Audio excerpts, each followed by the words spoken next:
കണ്ണൂർ മാതാമംഗലം സ്വദേശി അനിലയുടെ മരണം കൊലപാതകമെന്ന് ബലപ്പെടുത്തി postmortem report. കഴുത്തിൽ ഷാൾ മുറുക്കി കൊലപ്പെടുത്തിയെന്നാണ് പ്രാഥമിക പോസ്റ്റ്മോർട്ടം റിപ്പോർട്ടിൽ പറയുന്നത്.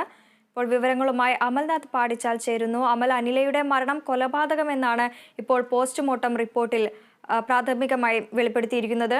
എന്തൊക്കെയാണ് മറ്റു വിശദാംശങ്ങൾ? കണ്ണൂർ മാതമംഗലം സ്വദേശിനി അനിലയുടെ മരണവുമായി ബന്ധപ്പെട്ട് പ്രാഥമിക പോസ്റ്റ്മോർട്ടം റിപ്പോർട്ട് നിലവിൽ പുറത്തു വന്നിട്ടുണ്ട്. ഈ പ്രാഥമിക പോസ്റ്റ്മോർട്ടം റിപ്പോർട്ടിൽ സൂചിപ്പിച്ചിരിക്കുന്നത് കഴുത്തിൽ ഷാൾ മുറുക്കി കൊലപ്പെടുത്തിയത് എന്നാണ്.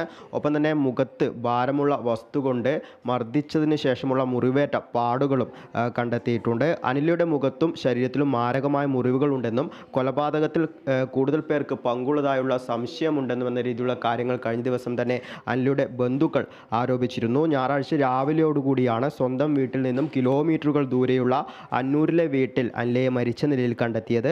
അനിലയുടെ സുഹൃത്ത് സുദർശൻ പ്രസാദ് എന്ന ഷിജുവിനെയും അദ്ദേഹത്തിൻ്റെ സ്വന്തം വീട്ടിൽ തൂങ്ങി മരിച്ച നിലയിൽ കണ്ടെത്തുകയും ചെയ്തിരുന്നു.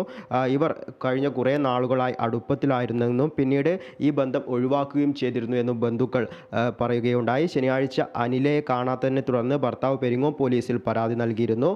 കാണാതാകുമ്പോൾ ധരിച്ചിരുന്ന വസ്ത്രങ്ങളല്ല മൃതദേഹത്തിൽ ഉള്ളത് എന്ന് അന്വേഷണത്തിൽ കണ്ടെത്താൻ സാധിച്ചിട്ടുണ്ട്. ഈ ഷിജുവിൻ്റെ പരിചയക്കാരായ അന്നൂരിലെ ബെറ്റി ജോസഫ് അവരുടെ കുടുംബസമേതം വിനോദയാത്ര പോയ സാഹചര്യത്തിൽ അവരുടെ ആ ഒരു വീട്ടിലായിരുന്നു ഇത്തരത്തിൽ അനിലയെ മരിച്ച നിലയിൽ കണ്ടെത്തിയത്. ഞായറാഴ്ച രാവിലോടുകൂടി നായ അസാധാരണമായ രീതിയിൽ കുരയ്ക്കുന്നത് കേട്ട് പരിസരവാസികൾ അവിടെ എത്തുകയും ശേഷം പരിശോധന നടത്തുകയും ചെയ്ത സാഹചര്യത്തിലാണ് അനിലയുടെ മൃതദേഹം കണ്ടെത്തിയിട്ടുണ്ടായിരുന്നത്. നിലവിൽ എന്തായാലും പ്രാഥമിക റിപ്പോർട്ടിൽ കഴുത്തിൽ ഷാൾ മുറുക്കി കൊലപ്പെടുത്തിയതാണ് എന്ന രീതിയിലുള്ള സൂചനകളാണ് ലഭ്യമാകുന്നത്.